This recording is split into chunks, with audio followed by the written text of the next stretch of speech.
Setiap tahun kita dapat tengok telefon pintar makin jadi lebih pintar dengan penggunaan komponen seperti chip pemprosesan dan kamera yang lebih hebat. Tapi pada masa yang sama, pengeluar-pengeluar masih lagi mampu mengeluarkan rekaan yang nipis dan slim. Piwit. Barulah kena dengan sifat asalnya sebagai peranti yang pintar dan juga mudah alih. Dan bila penggunaan telefon pintar ni pun dah sebati dalam hidup kita, dah jadi macam anggota badan kita sendirilah, membuatkan keperluan terhadap bekalan bateri yang mencukupi adalah menjadi komponen yang kritikal kepada pengguna. Maka kat sinilah kita mula nampak pengeluar-pengeluar ni dah mula jadi gelabah tetek. Macam mana dia nak sumbatkan bateri yang lebih besar, tapi pada masa yang sama dia orang perlu kekalkan rekaan yang nipis tu. Masing-masing menjadi pening.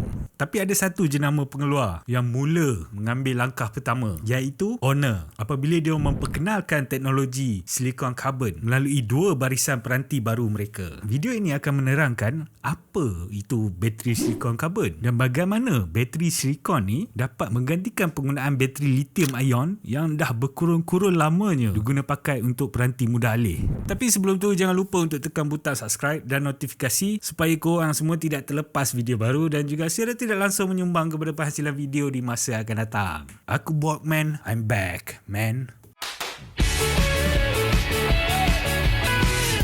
Secara mudahnya, bateri lithium ion berfungsi melalui pengaliran cas lithium ion dan elektron di antara elektrod kathod dan anod. Lithium ion yang banyak digunakan secara komersial menggunakan bahan dipanggil grafite di bahagian anod untuk mengumpul cas lithium ion dan juga elektron untuk menghasilkan tenaga. Bateri lithium ion juga ada pelbagai jenis dan pelbagai variasi teknologi diimplementasikan untuk mendapatkan tenaga yang efisien dan juga tahan lama, seperti penggunaan bahan berbeza sebagai pengalih elektrolyte dan pemisah separator. Berbalik kepada bateri silikon karbon yang digunakan oleh Honor sebelum ni, yang mana juga menggunakan konsep pengaliran cas ion lithium yang sama, tetapi bezanya mereka menggantikan bahan grafite di bahagian anod bersama silikon. Silikon mempunyai satu sifat yang berupaya untuk mengumpul cas ion dengan baik. Berbanding grafite, silikon mampu mengumpul 4 cas lithium ion berbanding grafite anod yang memerlukan 6 zarah grafite untuk menyimpan 1 lithium ion. Ini bermakna silikon berupaya meningkatkan ketepatan tenaga pada saiz yang sama.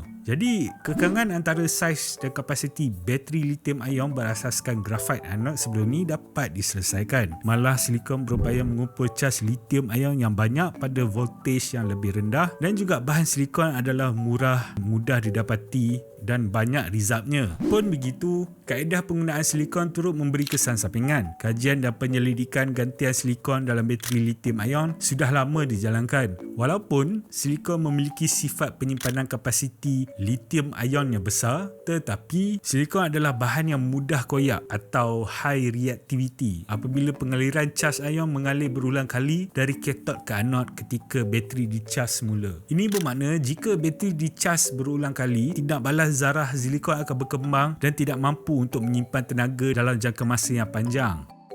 Antara kaedah popular untuk menangani masalah ini adalah melalui teknologi nanopartikel silikon yang dapat mengurangkan wear and tear dan juga penggunaan karbon dan polimer sebagai bahan penguat supaya dapat mengurangkan kesan tindak balas silikon. Cuma pihak Honor tidak memberikan info dengan lebih mendalam berkenaan isu ini. Malah model Honor Magic 5 Pro yang menggunakan bateri silikon karbon tidak dibawa ke pasaran global dan keberkesanan teknologi ini pada Honor Magic V2 juga masih tidak lagi dapat dipastikan kerana ia masih lagi baru di pasaran. Menurut kenyataan rasmi mereka, penggunaan bateri silikon karbon pada peranti bulan lipat mereka memberikan penggunaan tenaga lebih efisien dengan peningkatan ketepatan tenaga 12.8% pada voltage yang lebih rendah.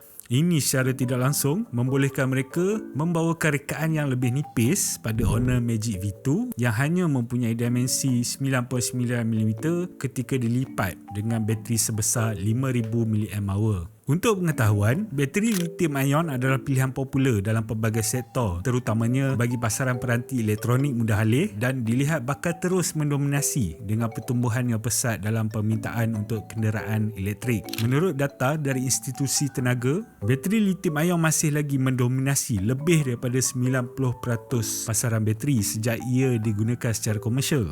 Pada ketika ini, terdapat beberapa alternatif yang tidak menggunakan lithium. Antara yang paling berpotensi adalah bateri grafin Tetapi teknologi bateri grafin mungkin perlu mengambil masa sebelum ia matang dan boleh digunakan secara komersial. Pengeluar lain seperti Samsung dan Apple diberitakan sedang bersiap sedia untuk menggunakan rekaan stack bateri. Manakala Xiaomi pula dengan bateri solid state. Namun belum dapat dipastikan sama ada bila dan bagaimana implementasi sebenar kepada peranti mereka setakat ini. Pastikan anda terus mengikuti video-video di channel ini, tekan like sebagai tanda sokongan dan tinggalkan komen jika ada sebarang pertanyaan atau topik menarik yang anda mahu bincangkan.